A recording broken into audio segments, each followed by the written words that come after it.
వనపర్తి జిల్లా కొత్తకోట మండలంలో ఓ రైతు వినూత్నంగా ఆలోచించాడు. అప్పరాల గ్రామానికి పుష్కర కాలం క్రితం వేసిన రహదారి వర్షాలకు భారీ వాహనాల రాకపోకలకు దెబ్బతింది. అయితే దశాబ్దాల తర్వాత ఇటీవల గ్రామానికి పూర్తి స్థాయిలో కొత్త రహదారిని వేశారు. అయితే రైతుల ఇనుప చక్రాల ట్రాక్టర్తో వెళ్లి ధ్వంసం చేస్తే భారీ జరిమానా విధిస్తామని ట్రాక్టర్ యజమానులకు పోలీసులు హెచ్చరించారు.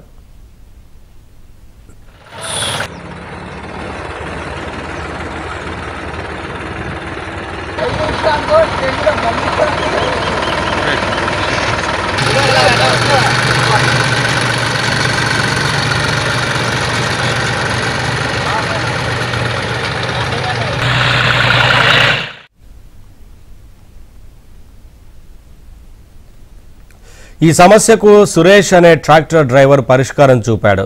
ట్రాక్టర్ జాకీ సాయంతో మరో ట్రాక్టర్కున్న జాకీ జత చేసి హైడ్రాలిక్ సాయంతో పొలాల్లోకి ట్రాక్టర్ తీసుకెళ్లే విధంగా ఆలోచించి ఆచరించాడు. గ్రామంలోని ట్రాక్టర్ల యజమానులందరూ తమ ట్రాక్టర్లను ఇదే విధంగా తీసుకెళ్తున్నారు. ఈ ఐడియాతో జరిమానా తప్పడంతో పాటు రహదారి ధ్వంసం కాకుండా కాపాడుకుంటున్నామని గ్రామస్తులు హర్షం వ్యక్తం చేస్తున్నారు.